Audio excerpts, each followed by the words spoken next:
Carmen, Carmen García de Andrés, Luis Torrens, otro champion de la Administración Pública en contratos de impacto social del Ayuntamiento de Barcelona. Y también vamos a tener aquí a Ángela García de Red to Red. Hola, Luis. Tú también estás metido en todos estos temas de tratar de desarrollar un contrato de impacto social en el Ayuntamiento de Barcelona. Y te hemos invitado hoy porque el Ayuntamiento ha realizado una evaluación muy pionera de políticas sociales que se llama Bemincame y que nos gustaría que nos contases por qué la habéis hecho y qué es lo que habéis aprendido y cuánto os ha costado y cómo la habéis financiado, que nos lo cuentes todo. No voy a tener mucho tiempo, pero bueno, en principio, gracias por invitarme. Voy a intentar ser lo más sintético posible, aunque yo tengo tendencia a enrollarme, ¿no? Porque me apasiona lo que hago y creo que es interesante comunicarlo bien. Bueno, yendo al proyecto, ¿no? Es un proyecto que surge de una convocatoria de la Unión Europea, las Urban Innovative Actions, que querían probar proyectos innovadores en el ámbito de las ciudades europeas. Nosotros nos presentamos a un tema que era el de lucha contra la pobreza urbana, con un proyecto que lo que pretendía era un poco avanzar un poco más en la integración de políticas contra la pobreza y básicamente combinando dos elementos que actúan de manera separada habitualmente, como son las políticas pasivas, ¿no? Lo que llamáramos los ingresos de protección monetaria, ¿no? Rentas como el ingreso mínimo vital o las rentas mínimas autonómicas, combinadas con lo que se llaman las políticas activas, ¿no? Aquellas que favorecen la inserción laboral o social de las personas, ¿no? que están en situación de vulnerabilidad, ¿no? Entonces, en nuestro caso lo que quisimos es hacer un proyecto en donde, liderado por una administración local, obviamente pues con cierta potencia como el Ayuntamiento de Barcelona, pero integrara todas estas políticas y además viera, ¿no?, cuál es el impacto de diferentes combinaciones de políticas, ¿no? En el caso de las políticas pasivas, intentábamos trabajar en dos vectores, que era ver los efectos de una renta, nosotros le llamamos soporte municipal de inclusión, que era una renta para 1.000 familias pobres, usuarias de servicios sociales de 10 barrios del eje del Besós, que es el norte de la ciudad, en donde se concentra buena parte de los barrios más pobres de Barcelona. Y a estas familias les inyectamos una renta con dos condiciones que se cumplían o no, ¿no? Una era la condicionalidad de realizar algún tipo de actividad de inserción, ya fuera un plan de ocupación, ya fuera un itinerario de desarrollar un proyecto social, ya fuera participar en políticas comunitarias, ya fuera arreglarles una vivienda para que pudieran alquilar, si tenían una vivienda con una habitación libre, para que pudieran alquilar una habitación y generarse un ingreso, o bien la no condicionalidad, ¿no? Decir, no, nosotros te damos la ayuda y nos da igual lo que vayas a hacer, lo que vamos a intentar es saber qué va a ocurrir al cabo de un tiempo sobre el hecho de que te hayamos asegurado una renta, ¿no? Esta era la primera dimensión. La segunda dimensión era sobre la limitación o no de las rentas, que esto sabéis que es uno de los grandes problemas, de los grandes hándicaps que tienen las rentas condicionadas, las rentas mínimas que se dan en este país y en la mayoría de países de Europa, que es que si tú estás cobrando una ayuda y recibes un nuevo ingreso, o la ayuda se te suspende y dejas de cobrar la ayuda, como puede ser pues el subsidio de paro, ¿no?, o incluso las rentas mínimas autonómicas en muchos casos, o bien se te reduce en la misma cantidad, ¿no? Entonces, esto sería una limitación de rentas y también lo comparábamos con otro ejercicio que era la no limitación de rentas. Quiere decir que cualquier nuevo ingreso que tú generaras mientras estabas cobrando la ayuda inicial, se te añadía en buena parte, no en el 100%, pero sí en una buena parte, a la renta que ya estabas obteniendo, ¿no?, por parte del ayuntamiento, ¿no? Las combinaciones de las dos dimensiones, fuera limitación, no limitación, condicionalidad, no condicionalidad, nos daba hasta 4 modalidades distintas de cobrar esto, ¿no? Además le añadíamos las diferentes políticas activas, ¿no?, estas que os he dicho, ¿no?, participar en un plan de ocupación, etcétera, ¿no? Entonces lo que queríamos mirar era cuál era el impacto más positivo de las diferentes políticas, entre ellas, ¿no?, las diferentes combinaciones de políticas, y comparadas con un grupo de control formado más o menos por 400 familias, exactamente las mismas características, viviendo en los mismos barrios, que habían optado a participar en el proyecto y saber, ¿no?, si el comportamiento era mejor o peor, ¿no?, al cabo de 2 años, que es lo que duraba el proyecto. Entonces, el proyecto, ya por lo que os he explicado, ya podéis intuir que era un proyecto sobre todo de innovación, pero sobre todo era de evaluación de políticas públicas. Lo que queríamos ver era si las políticas públicas habituales o políticas públicas un poco más innovadoras tenían un impacto diferencial. Y para ello lo que había que hacer era ser muy, muy cuidadosos con la evaluación. Y ahí es donde pusimos una parte importante del peso, ¿no? El proyecto costó más o menos unos 15 millones de euros. Empezó en octubre del 2000, en noviembre del 2016, tuvimos un año para prepararlo, términos jurídicos, técnicos, seleccionar las familias, etcétera, y luego duró 2 años más, desde octubre, noviembre del 2017 hasta octubre del año pasado, ¿no? Por lo tanto, hemos tenido pues 24 meses, ahora estamos finalizando la evaluación global del proyecto. ¿Y cómo se planteó la evaluación? Yo creo que lo más, ¿no?, interesante de lo que os estoy explicando pues es esto, ¿no? Pues la planteamos también de una manera muy multidimensional, ¿no? ¿Qué queríamos evaluar? Queríamos evaluar el efecto sobre la pobreza, tanto la pobreza técnica, ¿no?, si las familias superaban el umbral de pobreza severa, pobreza extrema, etcétera, con los nuevos ingresos.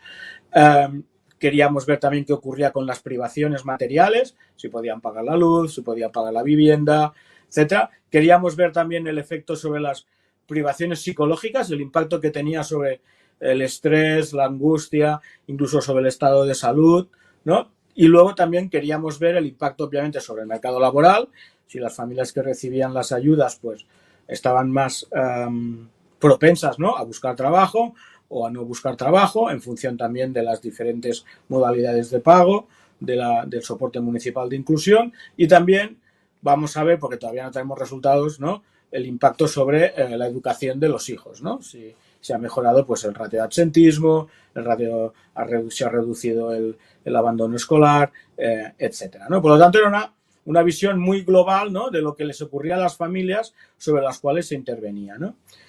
La metodología de la evaluación también intentamos ser lo más holísticos posibles, ¿no? Por un lado, hicimos una evaluación ex ante, antes de que las familias supieran que iban a participar en el programa. Ya se les hizo un cuestionario, ¿no?, en donde sabían que podían participar, pero no sabían si iban a participar. Tenía que haber un sorteo entre las potenciales candidatas. Luego se hizo una evaluación intermedia, se hizo una evaluación al final y vamos a hacer una evaluación más a largo plazo, ¿no? Este año, a finales de este año, vamos a pasar una encuesta ya un año pasado después de que se finalizara el programa. Fijaros la importancia de tener un grupo de control, porque claro, con lo que nos ha ocurrido estos 6 últimos meses, está claro que si no hubiera un grupo de control en donde pudiéramos comparar las mismas familias, lo que les ha ocurrido ahora, ¿no?, pues el impacto de la crisis hubiera hecho que hubiera sido imposible, porque seguramente la gran mayoría de familias hubieran empeorado. Pero lo que nos interesa es saber si han empeorado más o menos diferencialmente respecto a las familias que participaron en el programa o las que participaron en el grupo de control, ¿no? Luego también hicimos diversos tipos de evaluaciones, ¿no? No solo en el tiempo, sino también evaluaciones cuantitativas, ya fuera a través de encuestas, ¿no?, cuantitativas que les pasábamos a las familias, o el acceso a registros administrativos. Nosotros, a través de nuestros sistemas de interoperabilidad y obviamente con el consentimiento de las familias, hemos accedido pues a sus datos de ingresos, a sus datos de ocupación, a sus datos de pensiones, de prestaciones de desempleo. Incluso hemos podido acceder a sus datos médicos, o sea, sabemos su consumo de medicamentos, etcétera, ¿no?, a través de colaboración pues con las autoridades sanitarias, ¿no? Además, hemos hecho, ¿no?, una parte cualitativa, ¿no?, en donde les hemos preguntado a las familias pues cómo se sentían, si veían que el programa les era útil, etc. Esto era un tema muy interesante porque, aparte de unas evaluaciones cualitativas tipo cuestionarios o entrevistas, digamos, más clásicas, también introdujimos un factor de lo que se llama investigación etnográfica, ¿no?, que son entrevistas en profundidad, ¿no?, a una parte de las familias, ¿no? Explicándonos, ¿no? Pues cómo ellas mismas veían, ¿no? Que cuál podía ser, ¿no? La mejor solución para salir de su situación, ¿no? De una situación complicada habitualmente, de pobreza cronificada, etcétera, ¿no? Con lo cual nos ha dado muchísima riqueza, ¿no? Yo creo que esto es lo más importante, ¿no? Es esta combinación. Ahora estamos haciendo precisamente un ejercicio de combinar todas las evaluaciones de lo quali y lo quanti, ¿no? O sea, muchas veces, ¿no? Yo soy economista, lo que tenemos son resultados cuantitativos, pero que a veces no te acaban de explicar lo que ha pasado, ¿no? Entonces, por contra, los resultados cualitativos no te acaban de explicar cuál es la magnitud del cambio que se ha producido. Entonces, buscar las razones de los cambios cuantitativos a través, ¿no? de las explicaciones cualitativas, yo creo que esto aporta muchísimo valor, ¿no? Aporta muchísimo valor y os voy a poner un ejemplo, ¿no? Y con esto acabaré, ¿no? Por ejemplo, una de las cosas que hemos visto es que teníamos una hipótesis de que la condicionalidad para trabajar, ¿no? Para obtener la ayuda, ¿no? De aceptar cualquier tipo de propuesta que hiciera la administración dentro del programa, pues ya sabíamos que esto no, en principio toda la literatura que había académica detrás, ¿no? de otros experimentos, de otros planes piloto o incluso de la observación de políticas públicas, decía que esto no tenía un gran impacto sobre las personas, ¿no? que eran condicionadas a realizar estas políticas, ¿no? Lo que vimos es que no solo no tenía un impacto, sino que además el condicionamiento provocaba lo que en algunos estudios se ha llamado efecto lock-in, que quiere decir que se te reducen las posibilidades por el hecho de que te obligan a hacer algo que no quieres, ¿no? Por lo tanto, si tú estás buscando un trabajo, pero resulta que en lugar de buscar el trabajo con tus contactos, lo que estás haciendo es haciendo un plan de ocupación, un plan de emprendeduría social, etcétera, pero que te distrae, ¿no? de tu trabajo, de buscar, ¿no? De buscar un empleo para ti, pues esto al final te acaba reduciendo tus posibilidades. Y esto sucedía, ¿no? Por contra, cuando les preguntábamos a las familias su nivel de satisfacción, ¿no? Con la vida, ¿no? De sentirse más mejor, ¿no? Estado psíquico, etcétera, resulta que las familias condicionadas se encontraban mejor psicológicamente que las familias no condicionadas. Entonces, ahí, ¿no? Nos preguntamos, ¿no? El ejercicio cualitativo nos demostraba que las familias que venían de un segmento muy vulnerable de la sociedad eran familias acostumbradas a vivir de una manera muy desordenada, desestructurada, etcétera, y en el momento en que les ponías cierto orden, que quería decir horarios, quería decir planes de trabajo, etcétera, esto incrementaba su autoestima y su satisfacción con la vida, ¿no? O sea, un resultado que no esperábamos, ¿no? Pero que sí que lo vimos en los resultados cuantitativos o en las propias valoraciones que hacían los usuarios, y entonces intentamos saber qué ocurría, ¿no? Con esto, ¿a qué vengo a decir? Vengo a decir, ¿no? que estamos en una jornada sobre contratos de impacto social y, claro, es muy importante que las evaluaciones están muy bien planteadas, ¿no? Porque tenemos que huir, entiendo, ¿no? de lo que son posibles correlaciones casuales, no causales, ¿no? O sea que un programa puede existir y puede ser exitoso, pero por las razones equivocadas o por las razones que no vemos si no intentamos rascar, ¿no? Profundizar más en el éxito o en el fracaso de este programa. Y esto es muy importante porque ya sabemos, ¿no? que los contratos de impacto social en el fondo lo que hacen es financiar proyectos de innovación social para que luego puedan ser replicables en el uso diario, ¿no? En la política diaria de las administraciones. Y claro, si se intentan replicar cosas con explicaciones incorrectas de por qué ha sido exitoso el plan piloto, pues seguramente aquí vamos a tener un problema, ¿no? Y a lo mejor las probabilidades de que este programa se replique con éxito van a ser más difíciles porque no hemos sabido realmente encontrar cuáles serán las palancas, ¿no? Y por eso es importante, ¿no? combinar esta evaluación combinada, para valga la redundancia, de todos los tipos de evaluación, ¿no? Ex ante, ex post, cuantitativa, cualitativa, etnográfica en nuestro caso, ¿no? Que es lo que creo que nos ha servido como experiencia en el ayuntamiento. Y hasta Gracias. Aquí mi intervención. Muchas gracias. Bueno, gracias Luis. Yo quería dar paso a Carmen y a Ángela también. Carmen García de Andrés, que es una especialista en evaluaciones, y yo quería preguntarte, Carmen, ¿realmente nos ayudaría a hacer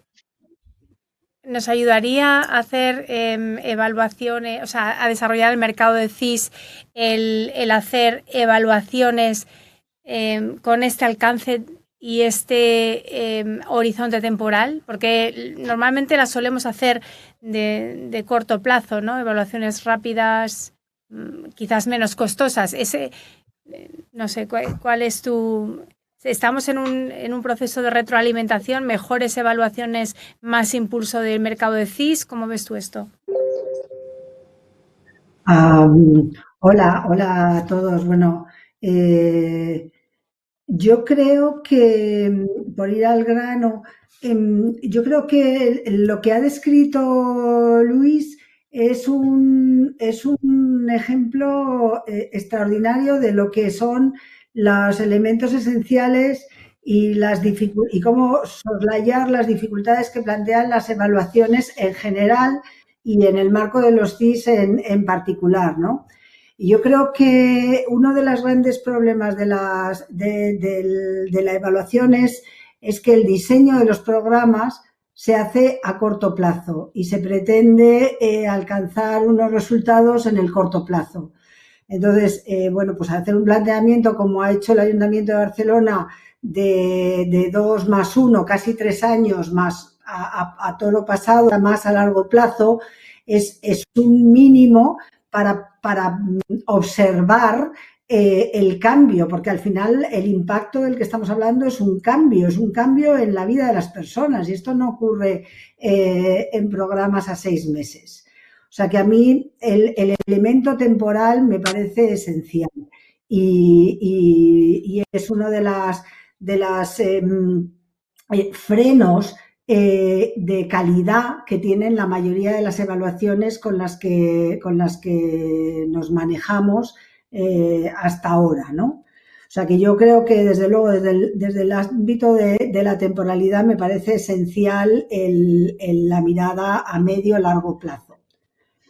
Luego hay algunos otros elementos, no sé si me anticipo, Laura, pero hay algunos elementos que me parecen muy significativos de toda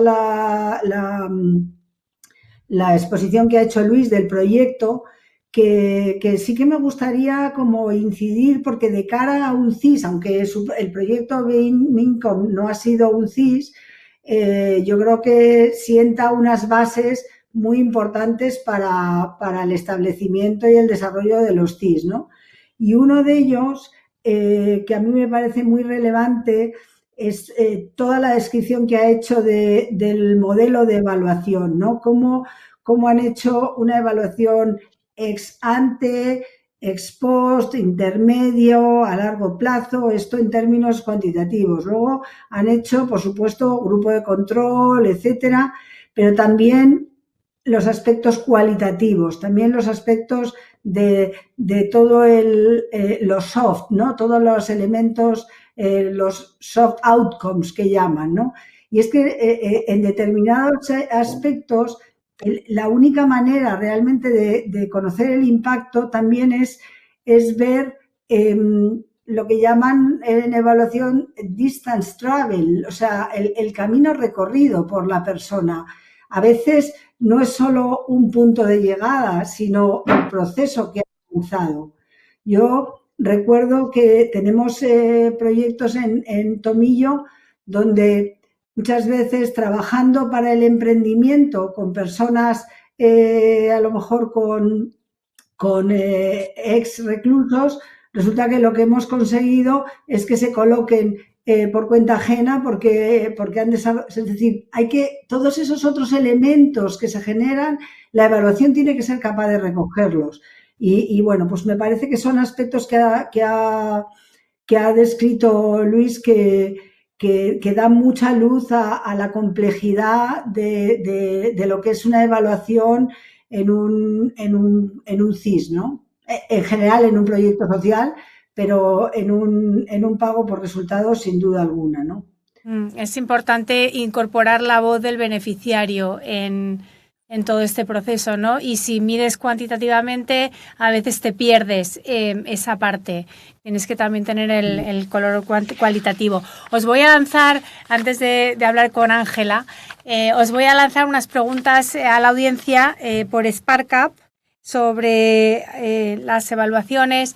¿Crees que extender el horizonte temporal y el alcance de las evaluaciones ayudaría al desarrollo de CIS en España? Ahora, como ya Carmen nos ha dado un tip, pues a lo mejor no votáis. Tenéis el código QR en pantalla. Con los móviles lo podéis escanear y se os abre la aplicación de SparkUp para votar.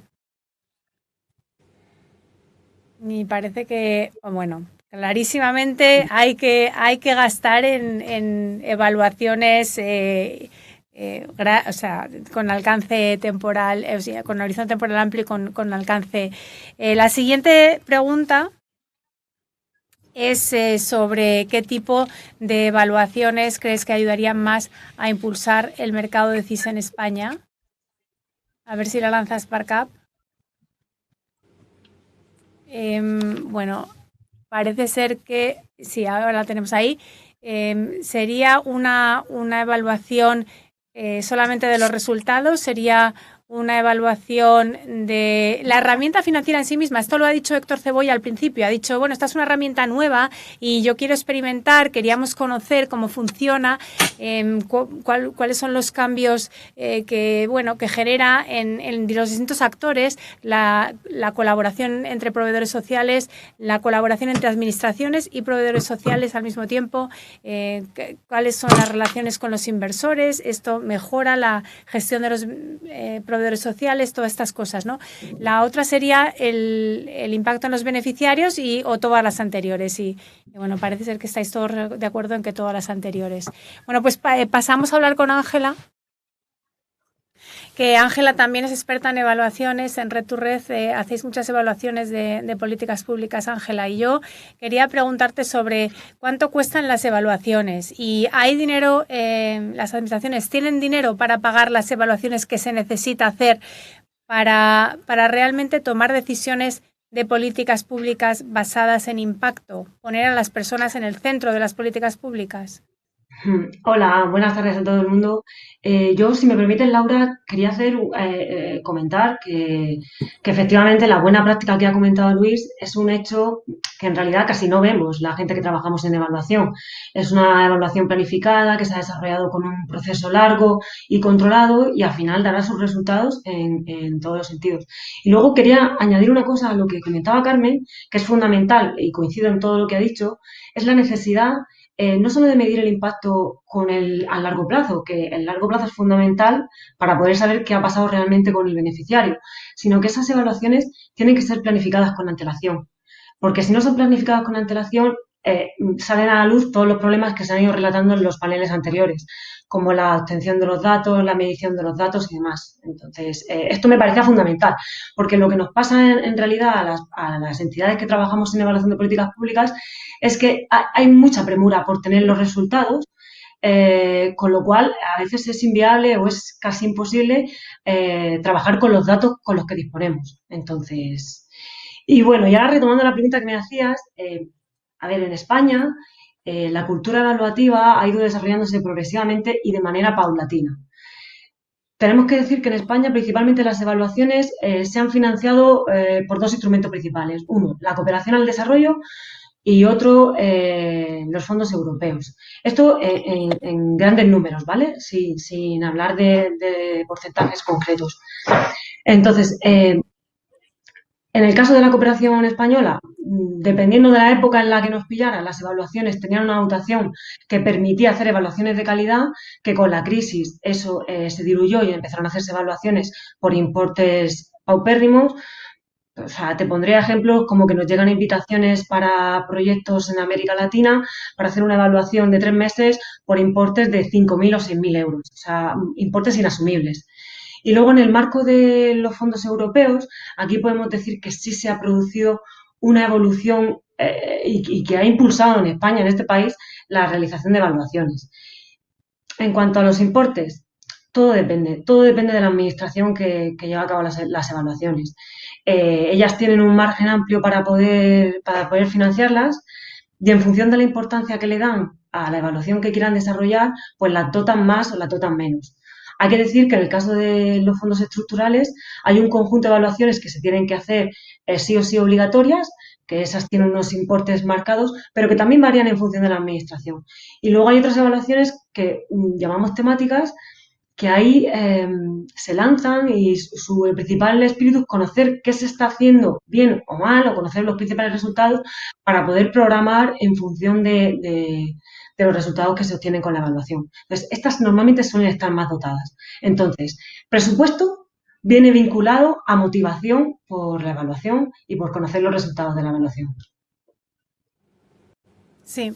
O sea, lo que está claro es que quizás tenemos que tener un mecanismo formal de evaluaciones con un presupuesto asociado a todo este tema del desarrollo de los CIS y también ligado a todas las otras cuestiones que hemos ido comentando a lo largo de la sesión, ¿no? O sea, parece que hay que tener como una especie de visión holística del mercado para que realmente podamos desarrollar CIS y nos sirvan para lo que tienen que servir, ¿no? Que es para tomar políticas, implantar políticas públicas basadas en evidencia. A mí me da un poco de miedo, y lo digo porque he visto lo que ha pasado en otros países y nosotros tenemos la ventaja de que todavía no hemos lanzado ningún CIS y en otros países pues a lo mejor han corrido más que nosotros, pero también se han tropezado más. Y lo que me da un poco de miedo es que las administraciones se entusiasmen mucho con la herramienta y traten de... Claro, esta es una herramienta que requiere un horizonte temporal largo, que hay que planificar bien, que hay que trabajar bien en un proceso de co-creación, todo esto, ¿no? Entonces, esa es una de las cosas que creo que es importante, pues el tema de pues lo que decís, la planificación a través de evaluaciones ex ante, ex post. No sé, yo quería preguntarle a Luis también qué decisiones... Realmente habéis hecho este trabajo de evaluación, 3 años, 15 millones de euros. ¿Realmente os ha merecido la pena coste-beneficio? ¿Vais a tomar ahora, vais a hacer cambios en vuestras políticas públicas? Realmente es, muchas veces a lo mejor con visión de corto plazo pensamos que todo es muy costoso, vamos a una solución que cueste menos, pero tenemos que tener una visión más de largo plazo y de los ahorros que se generan y del impacto que se genera en el largo plazo. Sí, pero, o sea, podemos decir que estamos satisfechos con el resultado, pero es que luego tenemos que pensar una cosa, ¿no? Estos 15 millones, los 15 millones tirados, ¿no? O sea, la gran mayoría de este dinero se ha invertido en las personas. Por lo tanto, tampoco podemos decir que sea... Hombre, si hubiéramos dicho, no, le damos 15 millones a una universidad en Londres o en Nueva York para que nos haga la evaluación, no, pero es que la gran mayoría eran el propio importe de las ayudas que dábamos a las familias que sabíamos fehacientemente que eran pobres. O sea, no podemos decir que esto fuera un gasto adicional. O sea, no podemos decir que el proyecto de evaluación costará 15 millones. Lo que ha costado 15 millones es el proyecto. Ahora, lo que sí que está claro es que si ex ante, ¿no? Si previamente no haces una planificación lo más profunda posible de qué es lo que quieres medir, obviamente luego va a ser muy difícil, ¿no?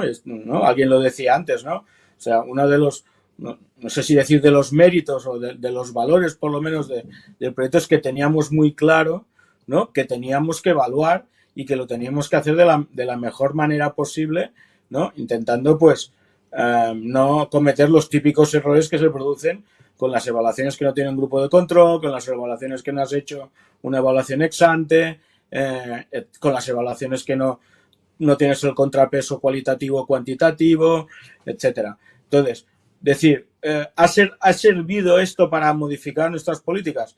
Pues sí. Lo que pasa es que también es verdad que al haberlo hecho de una manera tan meticulosa, seguramente no ha sido en todas las líneas que nosotros habíamos hecho hipótesis previas, sino que nos han salido nuevos resultados que nos han permitido variar, por ejemplo, el modus operandi de nuestros trabajadores sociales, ¿no? Por decir algo, ¿no? Pues donde antes era un modelo muy burocratizado, se ha visto, ¿no?, que una interacción mucho más directa, familiar, personal, con las familias, ¿no?, en donde incluso con WhatsApp, etcétera, pues que mejoraba mucho la intervención y no saturaba a los profesionales. Esto es un aprendizaje del proyecto que seguramente no se refleja ni en las encuestas ni en las evaluaciones, pero que sí que está, ¿no? Y luego seguramente nos plantea otros temas, pues como el poco impacto de los planes de ocupación, etcétera, ¿no? Pero que, digamos, la riqueza de los aprendizajes es muy alta y además no apuestas todo a solo verificar una cosa, ¿no? Que esto sí que a veces en los contratos de impacto social puedes tener el riesgo ¿no? De que todo te lo juegas a un único valor, ¿no? Que sea la ocupación a largo plazo o que sea la reducción del abandono escolar, etcétera. Pero es que hay muchísimos otros valores que se tienen que poner en la cesta, ¿no?, cuando haces un programa de este tipo, al menos el que hicimos nosotros, ¿no? Y Carmen, ¿tú cuál es la principal barrera que crees que hay en España para hacer este tipo de evaluaciones, en tu experiencia?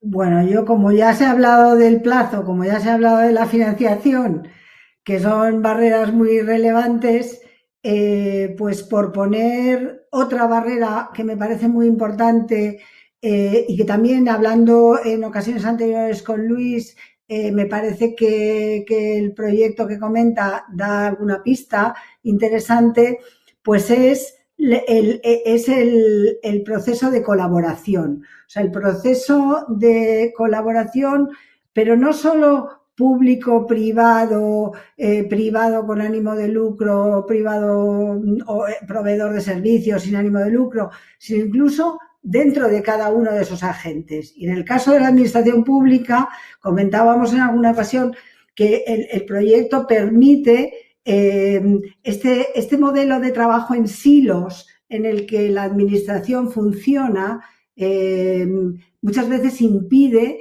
que los proyectos de impacto social se puedan evaluar porque se generan esos bloqueos entre esto es social y esto es educación y esto es vivienda y esto es... Entonces, esa posibilidad de evaluar de manera holística el resultado que afecta a la persona, al individuo beneficiario, más allá de la consejería que le toque cada parte de su ser, pues me parece que es una de las barreras muy importantes. O sea, la administración cuando se embarca en algo así tiene que tener claro que tiene que romper de alguna manera esa verticalidad y hacer algo que trabaje. Me parece que era Héctor Cebolla que comentaba, bueno, que su departamento en el Ayuntamiento de Madrid está un poco en esa modalidad transversal que le permite, pero claro, hay que aglutinar a los que tienen presupuesto de gasto, ¿no? O sea, toda esa complejidad me parece que es uno de los bloqueos grandes que surgen en evaluación de políticas públicas, ¿no?, de programas públicos. Y ahí generar confianza, compartir datos, o sea, programas educativos y sociales, dónde está toda esa información, cómo se pone a disposición de otras áreas, me parece que es uno de los elementos esenciales del proceso, ¿no? La generación de modelos, incluso internos dentro de la administración, de colaboración y de trabajo transversal. Sí, que quizás el CIS es un facilitador de esos cambios al mismo tiempo que requiere evaluaciones, es ese proceso de retroalimentación. Como requiere las evaluaciones, pero al mismo tiempo facilita que haya esos cambios y luego hay que evaluar los cambios que se han producido y para volver a aprender, ¿no? Entonces es muy interesante. En otra de las sesiones anteriores que se han preguntado a la audiencia sobre si debía haber espacios, digamos, a nivel nacional o a nivel autonómico o bien consorcios por concurso, digamos, por contrato, pues en el fondo la respuesta es todo, ¿no? Porque a nivel nacional o a nivel autonómico puedes hacer espacios, pero luego cada actuación requiere que la agencia pública que que la acomete esté dispuesta a abrirse un poco en horizontal, ¿no? Internamente. Sí, bueno, yo solamente quería, nos quedan 35 segundos, Ángela. Tú que conoces muy bien el Fondo Social Europeo y las evaluaciones del Fondo Social, ¿tenemos posibilidad de que el Fondo Social Europeo financie evaluaciones de CIS? Me quedo con los segundos de oro, ¿eh? Sí, tenemos posibilidades, efectivamente. El caso que comentaba Isabel de centros penitenciarios es un claro ejemplo de una política que ha sido cofinanciada con Fondo Social Europeo y que, por lo tanto, tiene cabida para esa evaluación financiada también por Fondo Social Europeo. O sea, en este periodo de programación hemos tenido esa oportunidad y de cara al próximo periodo de programación, el 21-27, se van a elaborar, es preceptivo elaborar planes de evaluación en todos los programas operativos que se desarrollan en España, con lo cual, anticipándose, se puede planificar y pueden tener cabida las evaluaciones de los CIS sin problema. Bueno, pues tomamos nota de todo esto para nuestra propuesta en nuestro informe y ya, bueno, os despido a todos. Muchísimas gracias por participar y por contarnos todas estas cosas